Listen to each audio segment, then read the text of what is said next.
Hey, everybody, and welcome to Frame This Podcast. I'm Philippe. My name is Nate. And we've had technical difficulties thus far, but David is here to join us. David, how are you? I see you're repping the Bengals hat. Yes, sir. Born and raised. I was about to ask if you bought that after the Super Bowl or... Oh, no. This one, you can't see it right now, but it's got some wear and tear. This one's probably about 2 or 3 years old. I've been a Bengals fan long before they were cool. I've been taking plenty of heat for years. I think I earned a little bit of a season to kind of sit back and actually be proud of being a Bengals fan.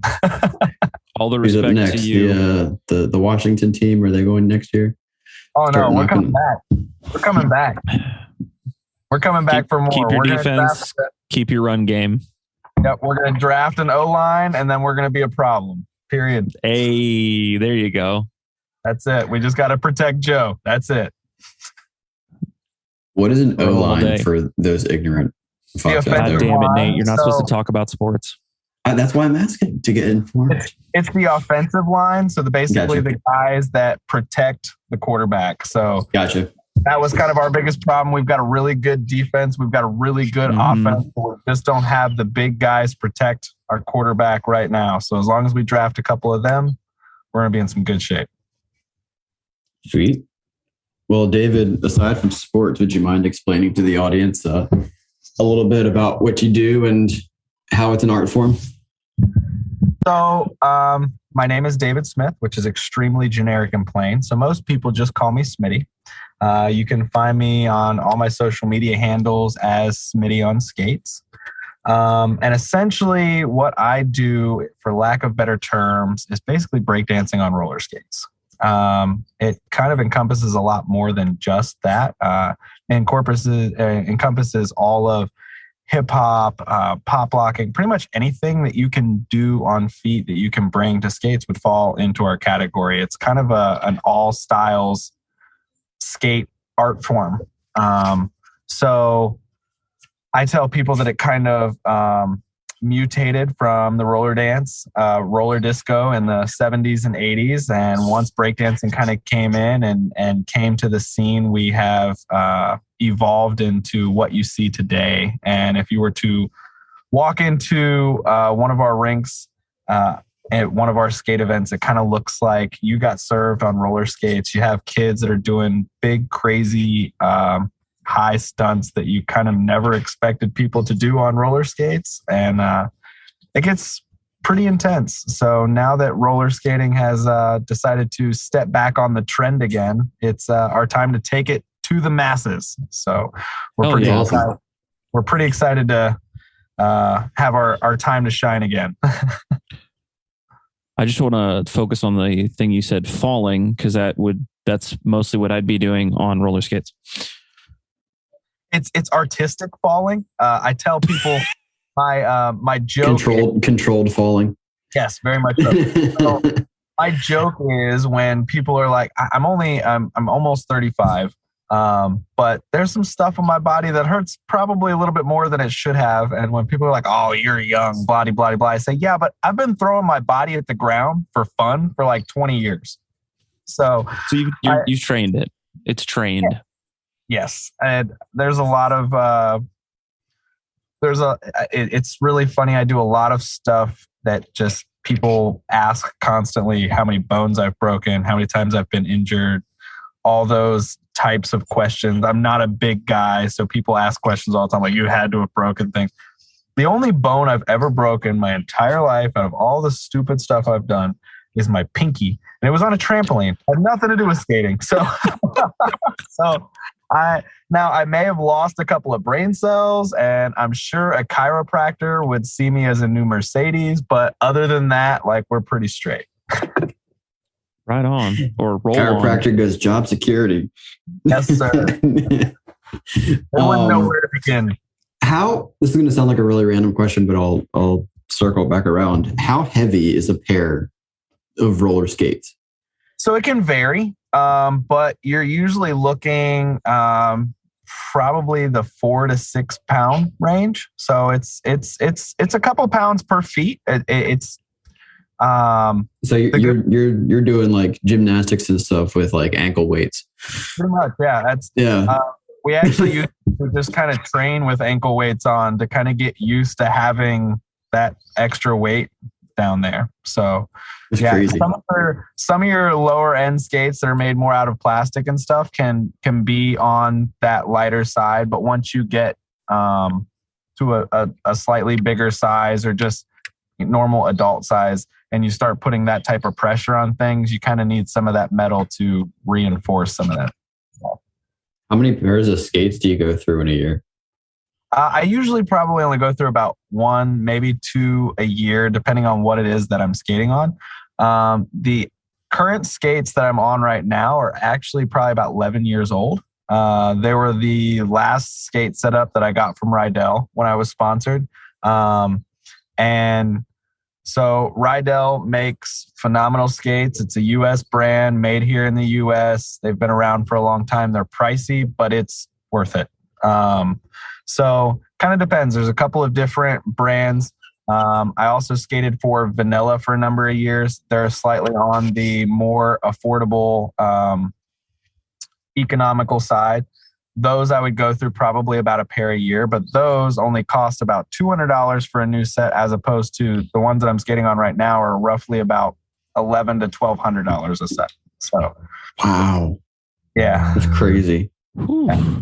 They go pretty intense. So the Vanilla ones I was talking about, they're more or less kind of like a pair of shoes where they'll come out with a new colorway every couple of months or whatever it is.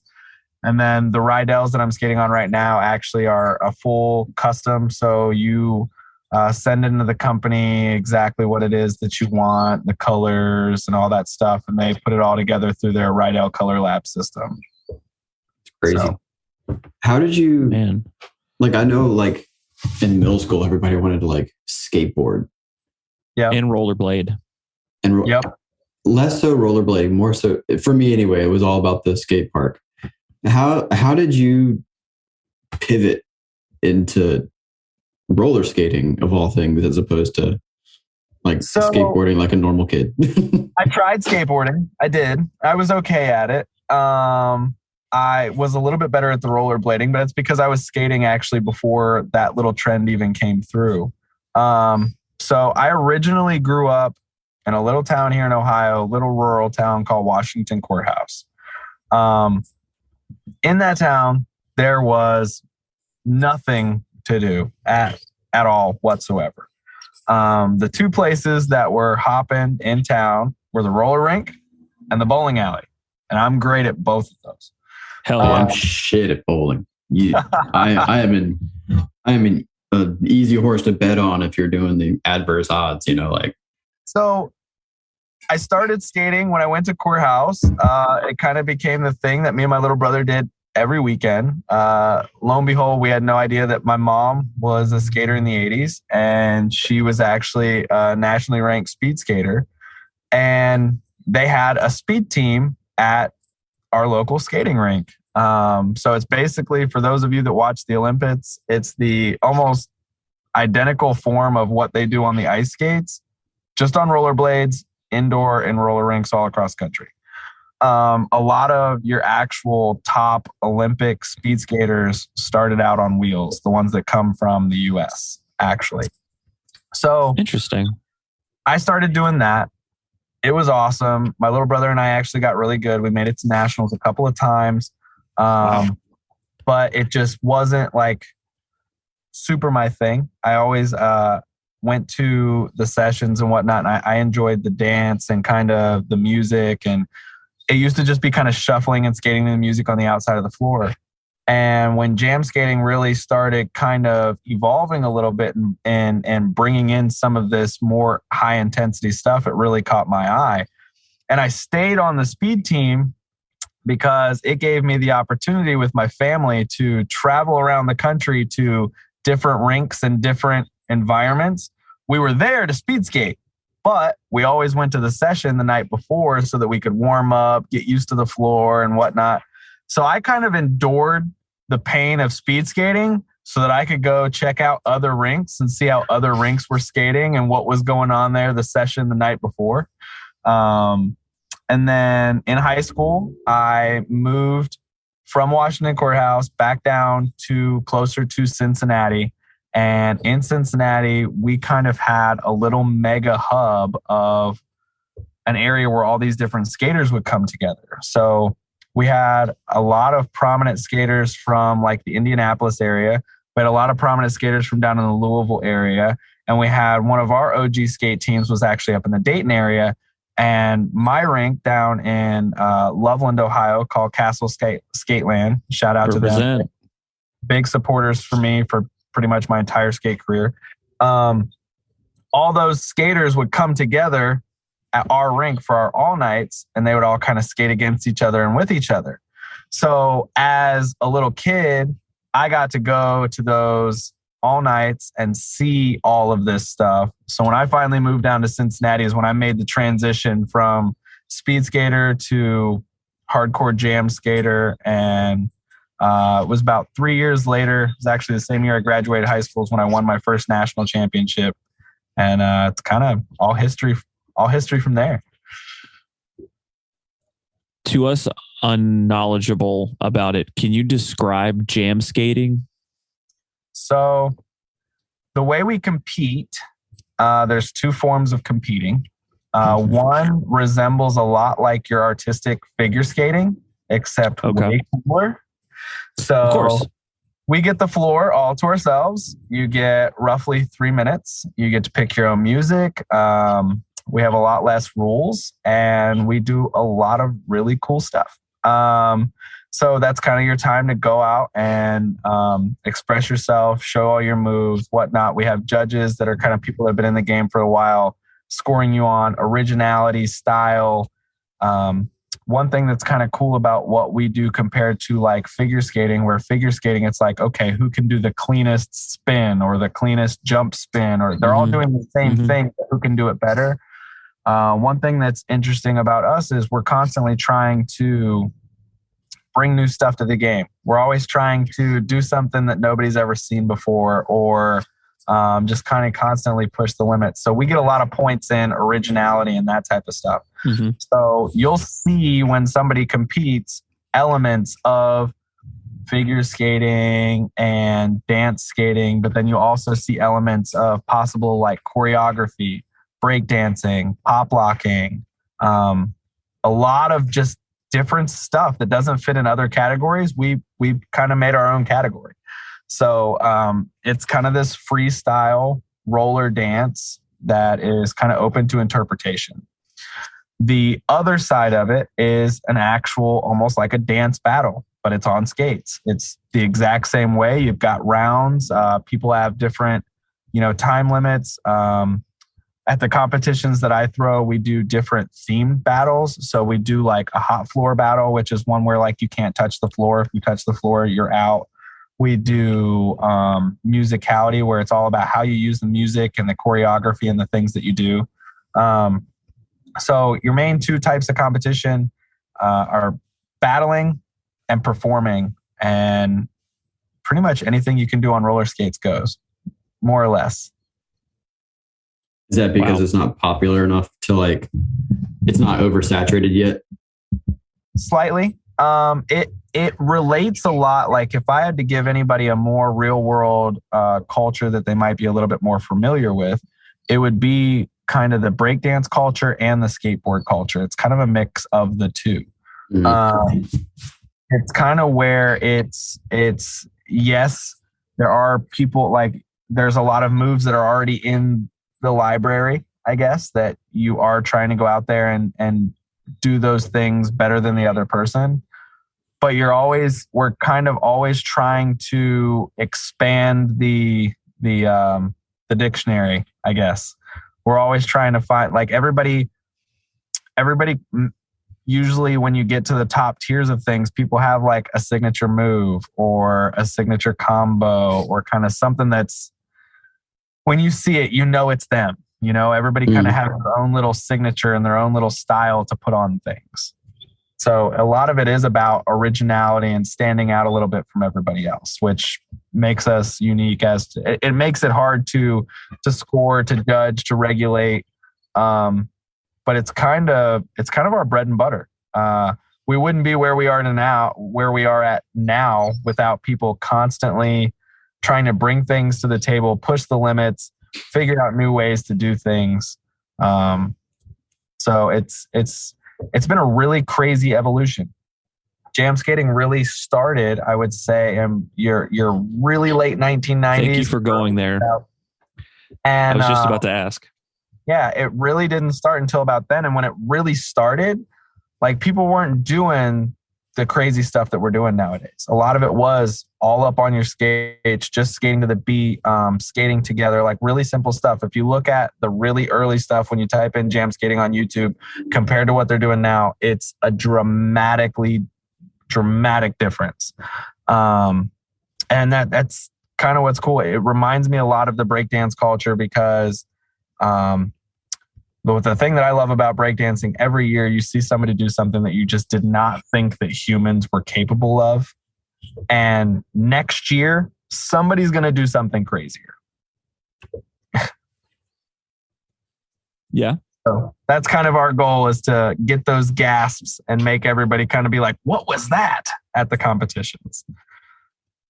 What is your trial and error loop look like for trying out a new flavor? Okay. So the fun part about that is, again, with us having this open and kind of free-flowing interpretation of what it is that we do. One thing that I tell people, my first rule of jam skating is you meant to do that. Period, point blank. There's a lot of times from trying different things, learning different things, falling different ways, you figure out how you can use that and put it into the best possible combination of moves that you can come up with. So some of my coolest combinations and my coolest moves and the coolest things that I've done have come from when I was trying something else and completely screwed it up. So there are... Sounds like a solid life lesson right there. It is. In general, like... And I'm not joking you. There are moves that I still use to this day that, like, even could probably be considered some of my signature moves that have come out of complete failures. So, I always try and see the best possibility out of a bad income. And there's sometimes when you do certain things, you can, if you try hard enough, you can see or feel something out of it. So there'll be times that I have failed and tried and ate, smacked my face off the ground, but I felt something there. So you kind of got to almost reverse engineer like how you got there. Yeah. You almost got to screw it up again on purpose to try and get to that place that you were at. And do you record yourself? Yes. I mean, now. I know a lot of your Instagram feed is videos, but like for learning, do you record yourself for learning purposes? Like a sports team would have a tape of the last game. I would say I record myself. No. If I had the capabilities that I have nowadays when I was younger, probably yes. But the capabilities that we have now and the capabilities that these kids have now is ridiculous compared to what we had. But what I will say is a lot of my battles and my performances were recorded by other people. And I did like I would frequently go back and kind of review those tapes and see from an outside point of view what it is that I was doing and what it was. Because what you're doing and what the audience sees is never the same, period. Right. It's just not. It's kind of like the same thing when you hear yourself play back on video talking. You're just like, that's not what I sound like, right? Everybody else hears you a little bit different than you hear you. So it's the same idea. It's the same thing with dancers constantly dancing in front of a mirror. I do believe it's a very good tool, especially when you get to the point where you're trying to harness those details. When you're first learning, when you're first doing some things, it can be beneficial because you can see some of the things that you're slightly doing wrong. but I believe it's way more beneficial kind of when you're trying to tweak those fine details and really see it from that other person's point of view. Like, I would say that it didn't really become super beneficial to me until I started performing for people who didn't know anything about skating. Because up to that point, skaters could watch me and they kind of understood what I was doing, and so it was accepted. But when you start skating for people who have no idea what you're doing, they get intrigued in things by completely different things and see different than a normal person does. So that was where it really became interesting to me, where I really started watching myself and trying to see what other people saw, more or less. But yes, I do review a lot of tapes of myself pretty frequently. Do you prefer performing or judging?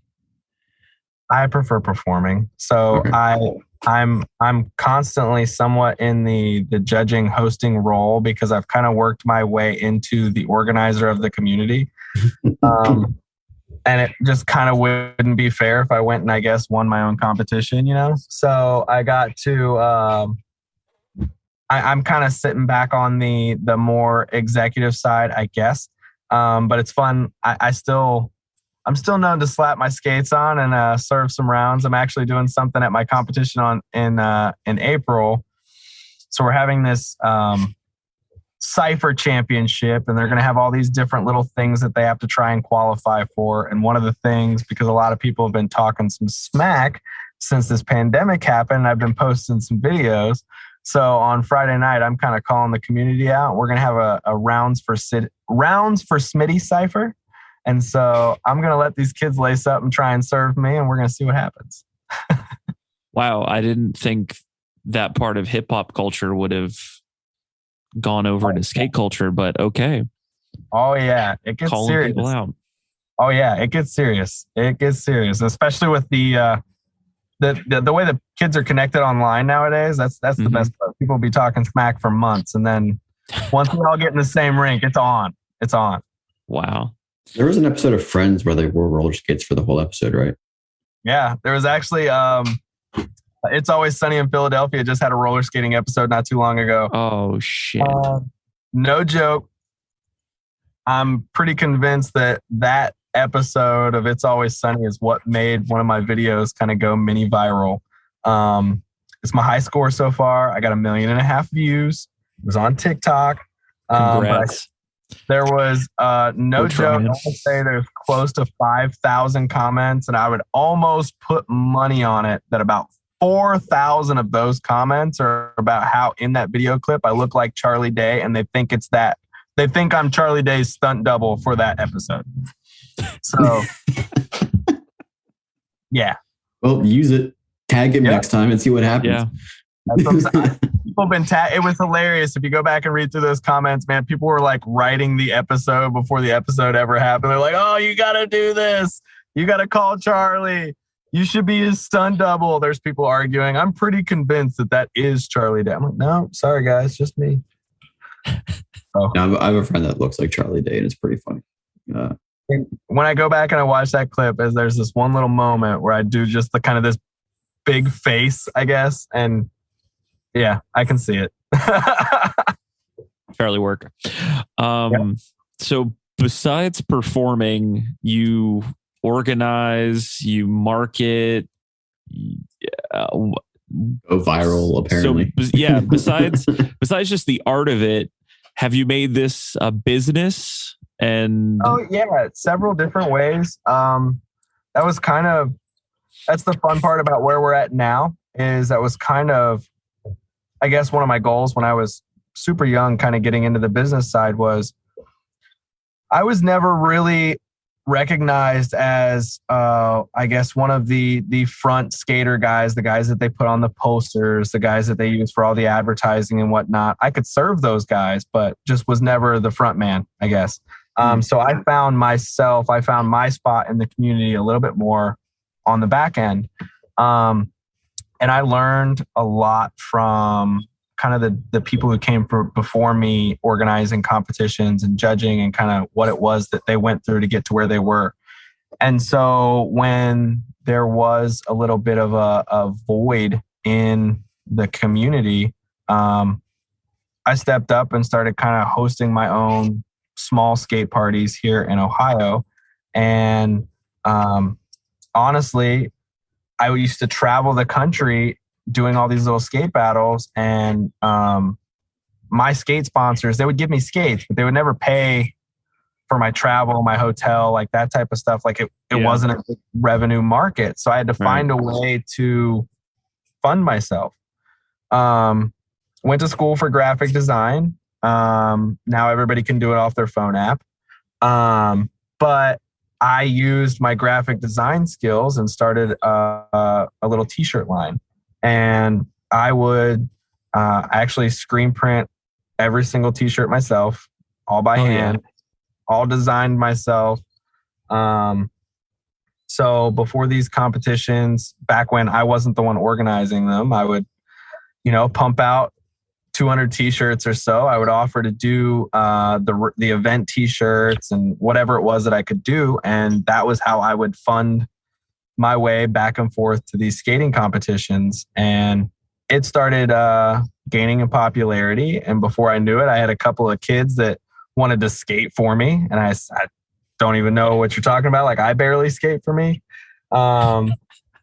And they were like, all we want is some of your t-shirts. Like, we come to every competition and buy all your t-shirts anyway. So, and I was like, well, sure. This kid actually bugged the shit out of me for 2 years trying to get me to sponsor him.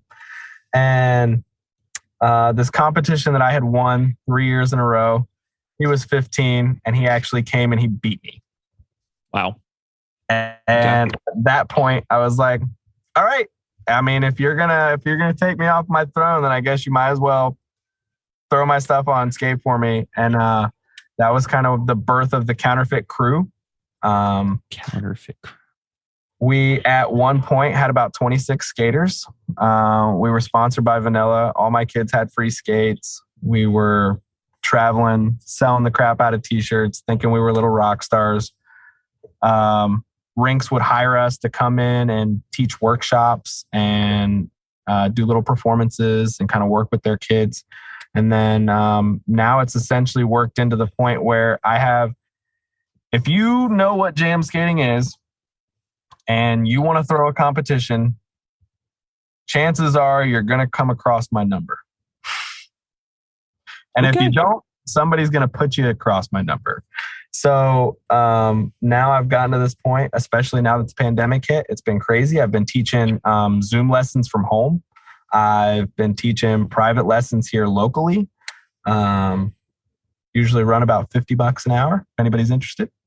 But Nate? It's been crazy. Want to drive to Ohio and take some roller skate lessons? No, we'll do a Zoom together. Yeah, we can Zoom it right here. I've taught Zoom lessons to a chick in Moscow. I've taught a Zoom lesson to a girl right in China. And then I did one in Canada. And then I've done all over the United States. I've hit states that I've never been to. So it's been really cool. Kind of this pandemic separated everybody, but it kind of gave us a new medium to connect to and make it okay.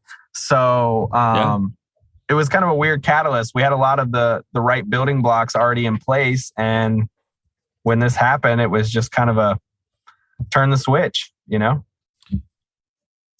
So you are now the king of putting on skate jams. Is there stiff competition in the skate jam market? So yes and no. Yes and no. I would say I am the king independent. King independent. Okay. There are still big companies out there that will do things and organize things and try and do things. But I think I've worked my way into, we are now at the stage where those people are starting to contact me for those as well. Over the last 5 years or so, I actually helped organize a pretty decent sized skate competition in Alabama for Sonic, the drive-in, like the restaurant. Oh my God, that's perfect marketing. God damn it. Why didn't I think of that? So get your tots, slap on your skates. Let's roll. That's kind of my big plan for the competition that I'm throwing in April. This will be the 9th one. We've been doing it. So for the last 8 years, we didn't get to have one last year because of COVID, but this will be the 9th one. It should be the 10th. But I'm really putting a lot into this one production wise. Because what I'm looking to do with this is I'm putting on my production and I'm going to be the one there making this happen before somebody else steps in and makes this happen. And I'm spending roughly $3,000 for a really great live stream of this entire event. With the idea of being able to legitimately push this, sell this, advertise this to bigger companies from here on out. Bigger companies are starting to recognize what is going on in roller skating. And that's why I'm trying to finally show them what my chapter looks like and what our chapter looks like. And there's this big breakdance competition every year called the Red Bull BC1. And it is essentially the world's biggest one-on-one, head-to-head battle of dancers from all over the world. Right, and I'm trying to throw the skate version of that. So hell yeah. I'm going to do my best to make it look as close to that as online as it is. If you're there in person, I can promise you it's every bit as entertaining as if you were there. But I'm trying to really make this something online that is feasible, relatable, and can really get all these new skaters that have popped up literally around the world the ability to see what it is that we do. And at that point, we're finally going to have somewhat of a visible number of actually who cares what it is that we're doing.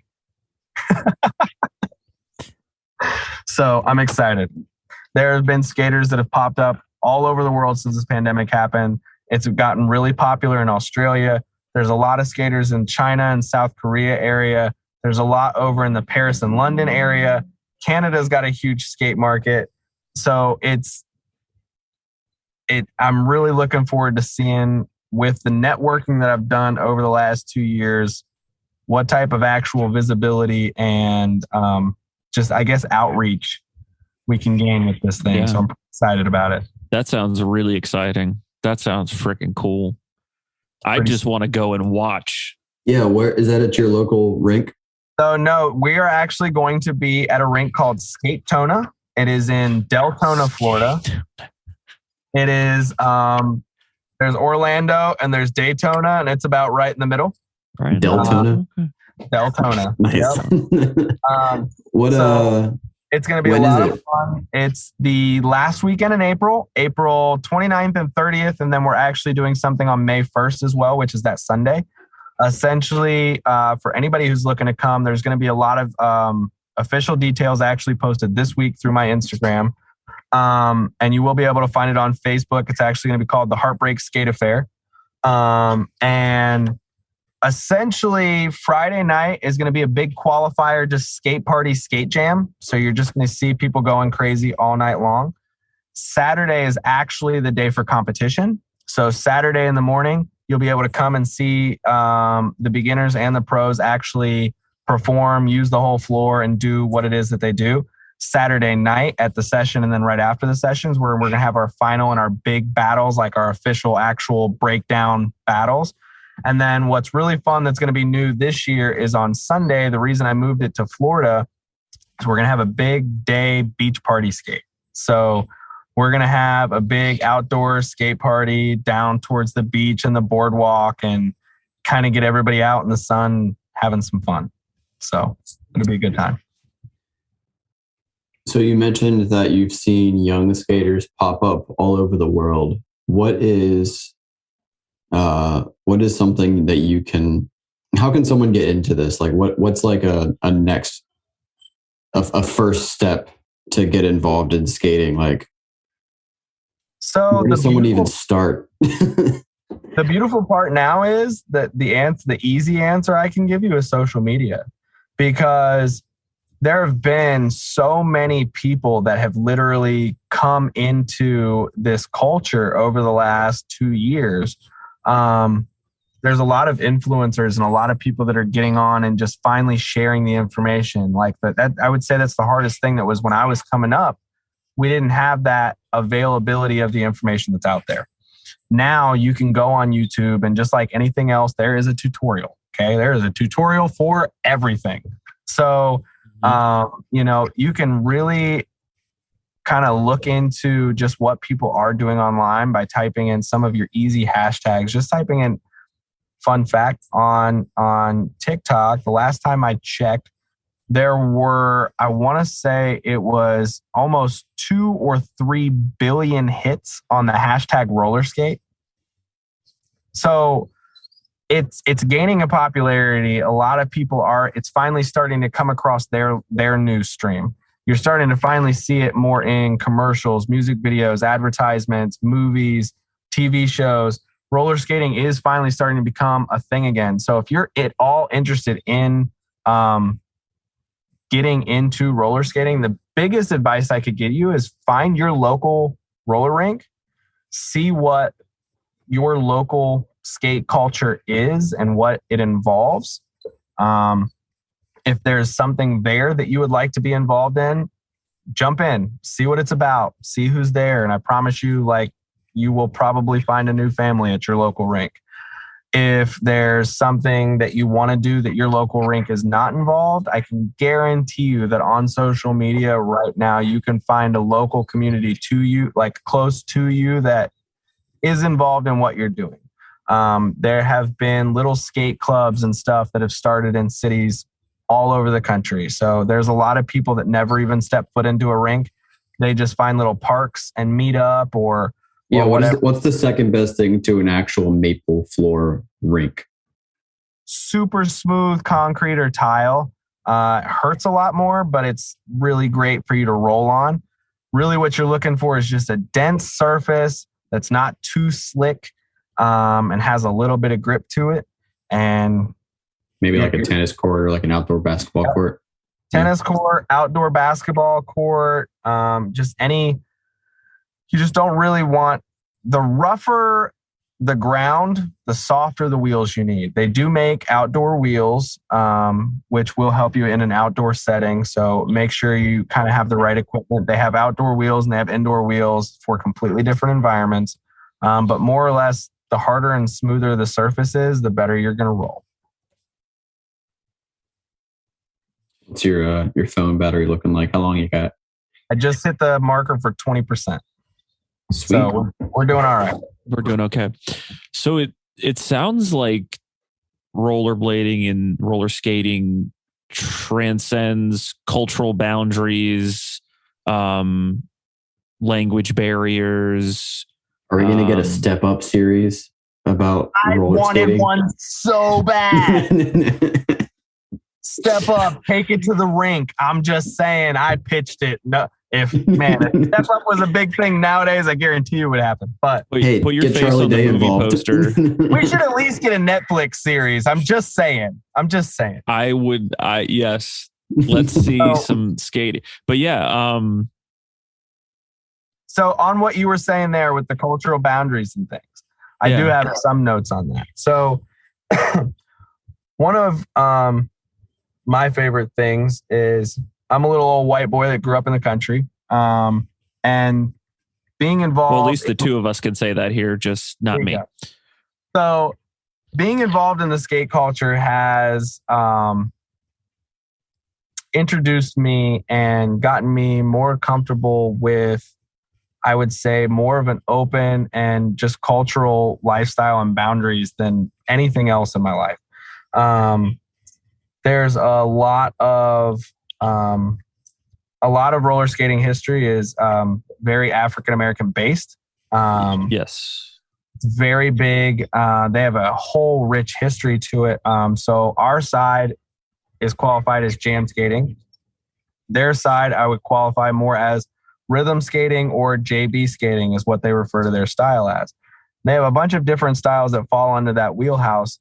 But it's kind of more, to me, the the more traditional side of it, if that make any sense. And for a long time, kind of we did have somewhat of this cultural boundary between the two, where you had more of the African American adults that would rhythm skate, and then you have more of the mixed individuals to white guys that were on the younger spectrum that jam skated. And over the last 10 years or so, it's been really cool because those lines have kind of blurred a little bit. I've started inviting a lot of rhythm skaters to our competitions and showing respect to them. They've started inviting us and featuring us at some of their stuff. And so, the one thing I try and tell people is like, it really doesn't matter what music you're skating to, what your skates look like. The fact of the matter is we're all doing dope stuff on roller skates to dope music, period. So what is one of your favorite songs to skate to? So I skate. Do you have a top three? A top three. So probably nothing you've ever heard before. I can guarantee you that. My all-time favorite song is probably older than you. It's called The Midas Touch. Look it up. Great song. It's old school funky stuff. I love me some Earth, Wind, and Fire. I love some Zapp and Roger. I love some of that old funky stuff. But there's a lot of new stuff that you can also skate to nowadays with the branch out of all the electronic music and things that has happened. One of my all-time favorite DJs, I was honored he actually came and DJ'd my last two Heartbreaks. His name is DJ Mike D. He is a well-known, more or less radio remix DJ. And essentially what his job was to take some of the top hits on the radio and remix them for club night on the radio, right? For Saturday nights. Well, his style and way of doing things just so naturally matched what it was that we were looking for as skaters, as our BPM and all those things. And so it's funny because he's not a very popular guy. Like he's legit. He's worked for a lot of awesome people, but he doesn't have a huge name. And I started reaching out to him about 3 years ago. I was like, I don't think you understand. Like, you have this whole little cult following that every time you drop a little remix, like these people are on your stuff. And he kind of went out on a limb for me 3 years ago, and he had no idea what the hell he was getting himself into. But he came down to Atlanta and he DJ'd my event, and it was pretty awesome because towards the end of it, he looked at me and he's like, you told me that these kids like knew my remixes, but I didn't know what you meant. And it was like every little beat or scratch or whatever it was that he could throw into that song, like these kids knew it. So look up DJ Mike D. You can find some of his stuff. He's got a Pantheon page. He's a sick individual, makes fantastic music of remixes of some of your favorite songs. But then all-time favorites, man, probably Earth, Wind, and Fire, Egyptian Lover, and Zapp and Roger. All people from the late 70s, early 80s. Zapp and Roger actually originates from Dayton, Ohio, too. So their first studio was here in Ohio. That's awesome. Damn. That's cool. Pretty much anything that just makes you want to bounce your head, I could skate to. Anything to bounce. Okay. There's some songs that you just can't help it, but bounce along to. Those are my favorite. What are a couple, I'm going to ask you, what are a couple like basic moves every jam skater should know? And I would love for you to send us like a video of each of them. We can post them just to, kind of as like an introductory, like as a part of a lead up for this episode. I think it'd be really cool to kind of like get people's like wheels turned, and as far as understanding what's going on. That's cool. So all I'm doing is thinking of the opening to Superbad. You're on the right track. Track. Okay. So, 3 basics that I would say your fundamentals, that what you need to qualify yourself as a jam skater. We have what we call as either toe jamming or crazy legs. just depending on kind of where you're from is what you count it as. Oh, there's a lingo too now. Okay. Oh, there's lingo, there's slang, depends on where you're at, man. That's the underground culture. That's kind of how it flows. So toe jamming is basically skating in the center of the floor, stationary, but you're moving your feet to the beat of the music. It's done slightly differently in a couple of different areas, but all kind of round about the same idea. Second thing you need to know is what we qualify as shuffling or bounce skating. Everybody's skating on the outside of the floor, right? But as you're skating, when you push off side to side, right? You're pushing off more on that beat. So beat, beat, beat, beat. You're skating with the music. And then the final one I would say that's kind of your basic fundamental jam skating move would be what we call as a hexing. You're down on all fours, kind of laid out back, and I'll post a video, but it's where you take your feet and you kind of cross them in front of yourself, and that's kind of your basic groundwork. So that's one of your first kind of somewhat breakdancing / skating moves that you learn. And I can definitely post those. Those will be easy. Or give us some of your. I was gonna say, or you could just send them to us and we'll post them and tag it them. Perfect. Yeah. We usually work up like a couple different types of posts leading up to whenever the episode. I was gonna say even some of your kids that you sponsor that are really good at a one move or like look fresh as hell. Yeah. Yep. We definitely love to post them and get their brand out or get your brand out, but get them publicity and stuff. For sure, I can do that. So, okay, I might piss you off here. What's your opinion of roll bounce? Okay, with Nick Cannon. So, roll bounce.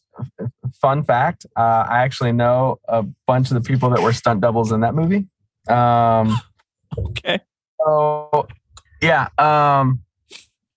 I was happy about it because it was one of the first things that started to bring some attention back to roller skating. The biggest problem with it, I would say, is it kind of took the coolness of what we did back like 10 years, because now instantly when we tried to tell anybody about what we did, it was, like roll bounce? Yeah, kind of, but not quite. You know what I mean? So we've progressed since then. So yes, let me tell you about what we do now. Exactly. And so what's really cool, if you watch Roll Bounce, sit through the final credits. Okay. During the final credits, you'll see some of the skaters that are in the movie as the stunt doubles and whatnot actually get to do some of the things that they're actually capable of. And that's where you'll see some of the people that skate.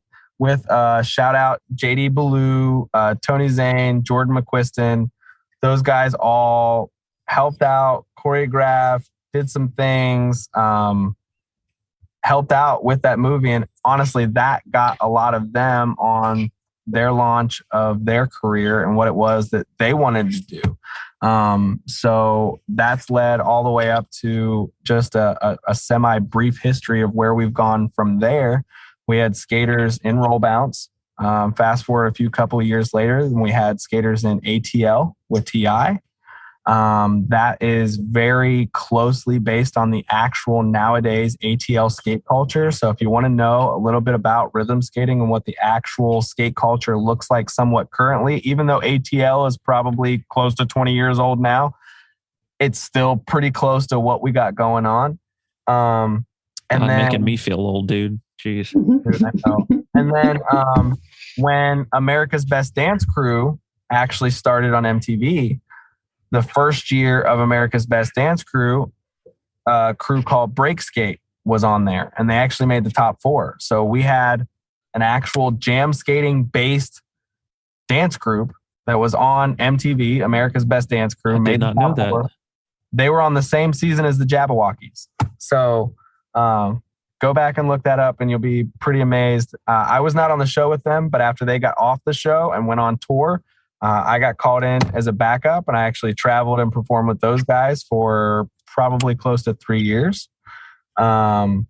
So that was amazing. I got to go to Qatar over in the Middle East, perform at a couple of super malls.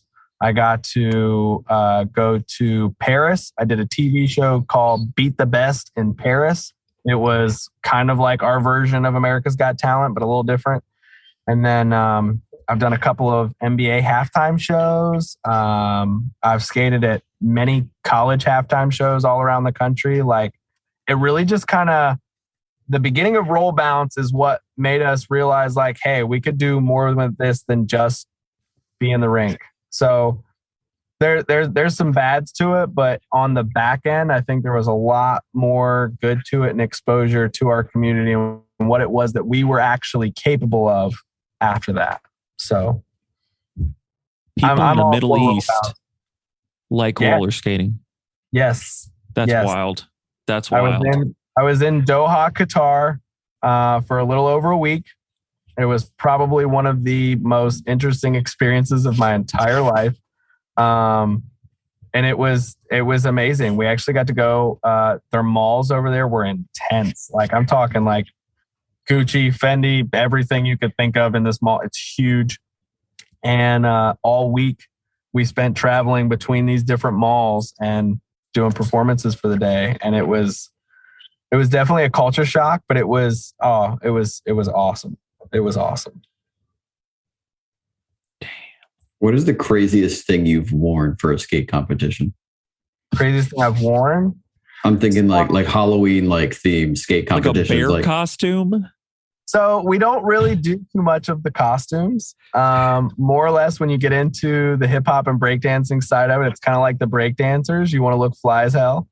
So a lot of times, like, I have bright lime green skates. So there's a lot of times like my outfit will correlate with that. There was a time that if you had green skates, they would call it Smitty green.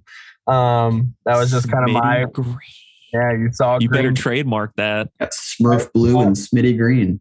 I like to think of myself, I'm the only reason that Rydell actually offers a green leather now, because they only had, back before they really got into their hardcore customs, they only had like navy blue, red, yellow, black, and white, and like a brown. And when they really got into it, I was on their ass for about 2 years to get me some green skates. And none of those colors sound appetizing to a skater who wants to look fly. You can only make so many combinations of those. So they finally came out with this little line, and the leather was actually shit because it was just kind of painted on top. Like, it wasn't really dyed. So after you scuffed it, it didn't look like that anymore anyway. But they came out with like a neon green, a neon pink, and like a neon orange, I think, and sold like hotcakes. Oh, yeah. And ever since they did that, green has been a part of their palette. And kind of when people started getting green skates, they kind of said it was Smitty green. So I was pretty excited. Smitty green. That's awesome. That better be in the next Pantone color. Right. So if it's not, we're suing. Now, I will say, now come to think about it, just recently, I did get hired to skate at an electronic dance music festival. That would probably qualify as the craziest little getup. And there's some videos of it actually in my Instagram. I have these iridescent, shiny pants on, man. They're like purple, pink, and blue. Like, they just change colors kind of however you're going. And they were hot as all get out. Those things did not breathe at all. And then I'm a tiny little dude, so I had this black kind of EDC tank top on. I'm not a tank top person, okay? But, they were paying me to be there, so I put it on.